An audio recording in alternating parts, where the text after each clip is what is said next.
क्या आप पटवारी तैयारी कर रहे हैं और आप राजस्थान में पटवारी बनना चाहते हैं तो आप जो देख रहे हैं वो एकदम सही है। आज से मैं आप लोगों के लिए राजस्थान पटवारी 2020 जनरल साइंस की ऑडियो बुक लेकर आई हूँ दोस्तों। आज चैप्टर फर्स्ट हम शुरू कर रहे हैं, इसलिए आप हमारे साथ बने रहिए। और आज का चैप्टर फर्स्ट है दोस्तों पोषण। चलिए इसी कड़ी में हम आगे चलते हैं।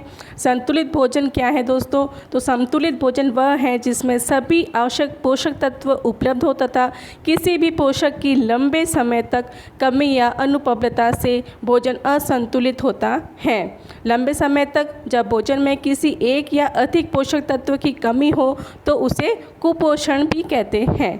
ठीक है, अब इसमें शरीर को ऊर्जा देने के लिए कौन कौन से तत्व होते हैं दोस्तों? तो वो हैं कार्बोहाइड्रेट और वसा। शरीर निर्माण और मरम्मत में कौन काम आता है? तो दोस्तों प्रोटीन जो होता है वो शरीर निर्माण और मरम्मत के लिए होता है, मरम्मत का कार्य करता है। फिर उपापचयी क्रियाओं को पूर्ण करने में सहायक कौन होते हैं? तो सहायता देते हैं विटामिन, खनिज, लवण और जल। विटामिन, खनिज, लवण और जल जो है वो उपापचयी क्रियाओं को पूर्ण करने में सहायता प्रदान करते हैं।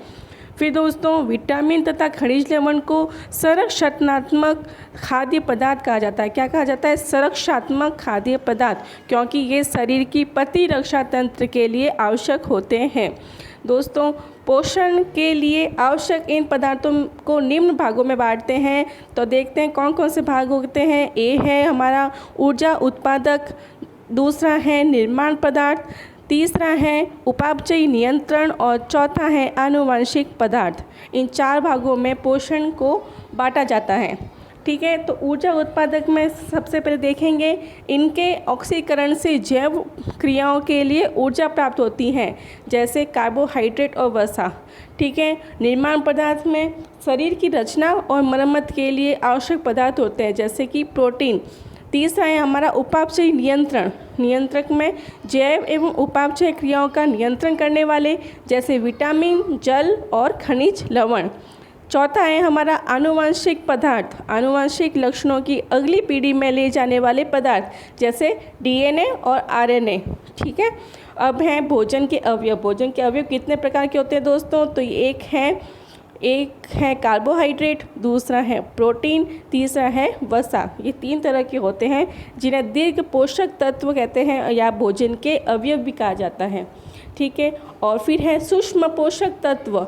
सूक्ष्म पोषक तत्व में है दोस्तों एक तो विटामिन, दूसरा है खनिज लवण, तीसरा है जल और चौथा है न्यूक्लिक अम्ल, जैसे डीएनए और आरएनए। अब हमें याद रखने वाली ये बात है दोस्तों कि 12 वर्ष की उम्र वाले बालक का भोजन एक युवक के बराबर होता है और 14 से 18 साल की लड़की के लिए 2800 से लेकर 3000 कैलोरी का आहार पोषण के लिए ठीक है। इसी अवस्था के बालक के लिए 3000 से 3400 कैलोरी का आहार मिलना चाहिए। प्रतिदिन के आहार के भिन्न भिन्न तत्वों का अनुपात क्या है दोस्तों? तो हम जानेंगे। प्रोटीन 100 ग्राम होना चाहिए, यानी कि 41 कैलोरी। वसा 100 ग्राम होनी चाहिए, यानी कि 930 कैलोरी। और कार्बोहाइड्रेट 400 ग्राम होना चाहिए, यानी कि 1640 कैलोरी। कुल कितनी कैलोरी होनी चाहिए? कुल लगभग 3000 कैलोरी लेनी चाहिए हमें रोज़। प्रतिदिन के आहार में हमारे पास ये अनुपात होना चाहिए। ठीक है, और जो पुरुष हल्का काम करता है उनको 3000 कैलोरी वाला आहार प्रतिदिन चाहिए। जो स्त्री पुरुष के बराबर काम करती हैं उसे भी उतना ही कैलोरी का आहार चाहिए। जो पुरुष अधिक कठिन काम करते हैं उनको 4000 कैलोरी वाले भोजन की आवश्यकता होती है। किसी भोजन में 100 ग्राम से जितनी ऊर्जा मिलती है उसे कैलोरी मान कहते हैं दोस्तों। याद रखिएगा कि किसी भोजन में 100 ग्राम से जितनी ऊर्जा मिलती है उसे कैलोरी मान कहते हैं। मानसिक कार्य या श्रम करने वाले व्यक्ति हैं, जैसे वैज्ञानिक हुए, डॉक्टर हुए, इंजीनियर हुए, तो इनको 3000 से 3200 कैलोरी का भोजन चाहिए एक दिन में। और जो मशीन चलाने वाले हैं, कारीगर हैं, जैसे टर्नर, मोटर ड्राइवर, वस्त्र उद्योग के मजदूर, तो इनको 3500 कैलोरी का भोजन चाहिए। और जो आंशिक मशीनीकृत शारीरिक कार्य में लगे व्यक्ति हैं, जैसे यंत्र बनाने वाले, कृषि मजदूर या फिटर, तो इनको 4000 कैलोरी का भोजन की आवश्यकता होती है। कठिन शारीरिक परिश्रम करने वाले जैसे कि कूली हो गया और गोदी मजदूर हो गए, तो इनको 4,500 से लेकर 5,000 की कैलोरी चाहिए। और एक गर्भवती महिला को चाहिए 2,800 कैलोरी की ऊर्जा आवश्यक होती है। ठीक है दोस्तों, और आगे चलते हैं। दूध के बारे में क्या बताया गया है? दूध को एक संतुलित और पूर्ण आहार बताया गया है, लेकिन इनमें विटामिन सी और आयरन नहीं पाए जाते हैं, इसलिए अन्य सभी अवयव एवं तत्व पाए जाते हैं दूध में। और केवल दूध को लगातार सेवन करने से कौन सा रोग हो जाता है दोस्तों? तो एनीमिया हो जाता है, रक्तहीनता, लोहे की कमी के कारण जो रोग होता है एनीमिया, वो रोग हो जाता है अगर हम लगातार दूध पीते रहते हैं। इसमें 2 तत्व नहीं होते, हमने पढ़ा है, जैसे आयरन नहीं होता इसमें और विटामिन नहीं होता, विटामिन सी। ठीक है, अब आगे चलते हैं, कार्बोहाइड्रेट के बारे में पढ़ते हैं। कार्बोहाइड्रेट क्या है दोस्तों? तो कार्बोहाइड्रेट कार्बन, हाइड्रोजन और ऑक्सीजन से मिलकर बने होते हैं। इनका अनुपात होता है 1:2:1। ठीक है, और कार्बोहाइड्रेट का सूत्र होता है CH2O और होल में नीचे N। और कार्बोहाइड्रेट शरीर की तीव्र गति से ऊर्जा प्रदान करते हैं। कार्बोहाइड्रेट के स्रोत हैं चावल, जिनमें सर्वाधिक मात्रा में 80 से लेकर 85% तक होते हैं कार्बोहाइड्रेट्स। गेहूं है दूसरा, तीसरा है मक्का, चौथा है बाजरा, पांचवा है आलू, छठा है शकरकंद, सातवां है गन्ना और दूध, आठवां नम्मा है अंगूर, फल और सलजम। ये सारे हमारे कार्बोहाइड्रेट्स के स्रोत है दोस्तों। फिर है सबसे अधिक कार्बोहाइड्रेट्स किस में मिलता है दोस्तों? तो चावल में मिलता है। 100 ग्राम में कितना होता है? 28 mg के बराबर होता है। और केले में होता है 100 ग्राम केले में होता है 23 mg। और आलू में होता है, आलू 100 ग्राम में होगा 21 mg। और मटर में होगा 100 ग्राम में 15.6। ठीक है, और मक्के में होगा 100 में से 100 ग्राम में 74.3 mg। ठीक है, अब 1 ग्राम कार्बोहाइड्रेट से 4.2 किलो कैलोरी ऊर्जा प्राप्त होती है। और कार्बोहाइड्रेट मानव शरीर में ग्लूकोज की रूप में टूटता है।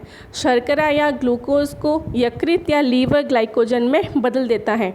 हमारे शरीर में ग्लूकोज का संचय ग्लाइकोजन के रूप में होता है। एटीपी का एडीपी में जैव रूपांतरण मानव शरीर को अधिकतम ऊर्जा प्रदान करता है। यकृत आवश्यकता से अधिक ग्लूकोज शर्करा को ग्लाइकोजन में बदलकर इसका संग्रह कर लेता है। इस प्रक्रिया को कहते हैं ग्लाइकोजेनेसिस। ग्लाइकोजेनेसिस क्या है दोस्तों? यकृत जो है वो आवश्यकता से अधिक ग्लूकोज शर्करा को ग्लाइकोजन में बदल देता है और इसका संग्रह कर लेता है। इस प्रक्रिया को कहते हैं ग्लाइकोजेनेसिस। रक्त में ग्लूकोज शर्करा की कमी होने पर संग्रहित ग्लाइकोजन को वापस ग्लूकोज में बदलकर रक्त में मुक्त कर देता है। इस प्रक्रिया को कहते हैं ग्लाइकोजिनोलिसिस।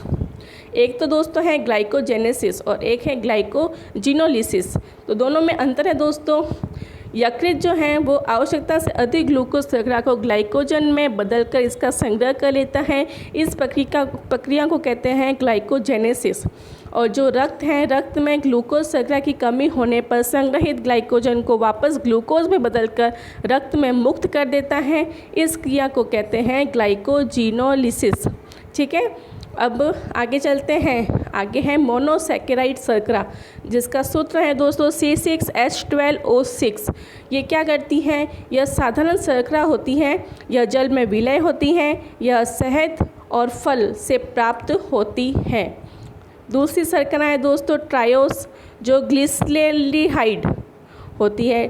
टेट्रोस जो है वो इरेथोस होती है, और पेंटोज है राइबोज होती है, और हेक्सोज है ग्लूकोज, और फ्रक्टोज व ग्लैक्टोज। ये सब शर्करा के नाम है दोस्तों। ठीक है, अब एग्जाम्पल है ग्लूकोज, फ्रक्टोज, ग्लैक्टोज, मैनोज। अब इनके बारे में पढ़ते हैं। इंपॉर्टेंट क्या टॉपिक हो सकता है दोस्तों इसमें? तो ग्लूकोज जो है सर्वाधिक मात्रा में पाई जाने वाली शर्करा होती है। फ्रक्टोज प्राकृतिक रूप से सबसे अधिक मीठी, और सैकरीन जो होती है वो कृत्रिम रूप से सबसे अधिक मीठी शर्करा होती है जिसका उपयोग मधुमेह के रोगी करते हैं। तो दोस्तों ये सवाल आ सकता है कि मधुमेह के रोगी कौन सा शर्करा का उपयोग करते हैं, तो दोस्तों इसका आंसर होगा सैकरीन। फिर है ग्लैक्टोज। ग्लैक्टोज सबसे कम मीठी मोनोसैकेराइड शर्करा होती है। फ्रक्टोज जो है वो फलों से, और ग्लैक्टोज जो है वो दूध से प्राप्त की जाती हैं, जबकि माल्टोज जो है वो अनाज से प्राप्त की जाती हैं। मैनोज अंडे व लकड़ी में पाई जाने वाली शर्करा है। ग्लूकोज जो है वो रक्त में सबसे अधिक मात्रा में पाई जाने वाली शर्करा होती है। ग्लूकोज एक अणु के टूटने पर 38 एटीपी ऊर्जा निर्माण करती है। 1 एटीपी बराबर क्या होता है, 7.3 होता है किलो कैलोरी या पर मोल, किलो कैलोरी प्रति मोल, ठीक है। और 1769 होता है कैलोरी, इसका मान होता है। 1 एटीपी बराबर होता है 1769 कैलोरी बोल दो, या 7.3 किलो कैलोरी पर मोल बोल दो, ठीक है। ग्लूकोज जो है रक्त में 80 से लेकर 100 mg या 100 ml सर्वाधिक मात्रा में पाई जाने वाली शर्करा होती है। तो ये दोस्तों हमने पढ़ा है मोनोसैकेराइड शर्करा के बारे में। अब हैं डाइसैकेराइड शर्करा जो होती हैं वो क्या होती है, तो दोस्तों ये है C12, H22 और O11, ये जो होती है वो डाइसैकेराइड शर्करा होती है। दो मोनोसैकेराइड मिलकर डाइसैकेराइड शर्करा का निर्माण करते हैं। ओलिगोसैकेराइड में शर्करा के अणुओं की संख्या 2 से 10 के बीच, जबकि डाइसैकेराइड में शर्करा के अणुओं की संख्या 2 होती है।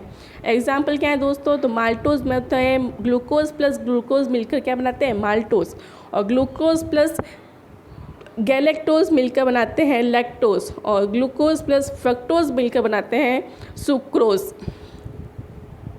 मधुमक्खियों पुष्प का पराग क्या चूसती है, पुष्प का पराग चूसकर इसे शहद में रूपांतरित करती हैं दोस्तों। तो ये दोस्त आ सकता है कि पुष्प का पराग क्या होता है, सुक्रोज होता है, और जो शहद होती है वो एक फ्रक्टोज होती है, ठीक है दोस्तों। आगे चलते हैं। पॉलीसैकेराइड शर्करा C6H10O5, और होल में है दोस्तों N, ठीक है। N का मतलब है यहाँ पर कि कितने अणु हैं, जितने अणु होंगे वो हम लिख सकते हैं, तो वो सूत्र यही रहता है C6H10 और O5। तो इसके बारे में पढ़ते हैं हम। 2 से अधिक मोनोसैकेराइड को इकाइयाँ आपस में ग्लाइकोसिडिक बंध द्वारा जुड़कर मिलकर पॉलीसैकेराइड शर्करा का निर्माण करती हैं। पॉलीसैकेराइड शर्करा में शर्करा के अणुओं की संख्या 10 से अधिक होती है। यह जल में अविलय हैं दोस्तों, और सेल्यूलोज, स्टार्च, ग्लाइकोजन और काइटिन इसके एग्जाम्पल हैं। पॉलीसैकेराइड शर्करा ग्लूकोज के 10 से 10,000 अणुओं का संयुक्त रूप होता है। सेल्यूलोज को लकड़ी से, कागज़ से, पत्तियों से प्राप्त किया जाता है, जबकि स्टार्च को आलू, गन्ने व चावल से प्राप्त किया जाता है। ग्लाइकोजन को जीव जंतुओं का संचित भोजन तथा स्टार्च को पेड़ पौधों और संचित भोजन कहा जाता है। सेल्यूलोज प्रकृति में सर्वाधिक मात्रा में पाई जाने वाली पॉलीसैकेराइड शर्करा है। पादप कोशिकाओं की कोशिका भित्ति सेल्यूलोज की बनी होती है। यह कवक की कोशिका भित्ति जलीय संधिपादों और कीटों के बाहक कालों, घोंघों के गच्छित्रों और समुद्र फेनी व ऑटोपस जैसे शीर्ष पादों की चोंचों का मुख्य घटक होता है। स्टार्च जो मंड है वह सेल्यूलोज दोनों प्राकृतिक बहुलक होते हैं।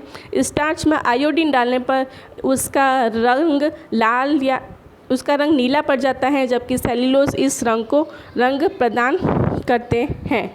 तो दोस्तों आज की क्लास यही ख़त्म होती है। कल हम पढ़ेंगे प्रोटीन के बारे में। आज हमने कार्बोहाइड्रेट्स के बारे में पढ़ा है, कल हम प्रोटीन के बारे में पढ़ेंगे, इसलिए हमारे साथ ज़रूर जुड़िएगा। अब तब तक के दिन अगर आपको पसंद आई हो तो प्लीज़ लाइक कीजिएगा और शेयर ज़रूर कीजिएगा। Thank you very much.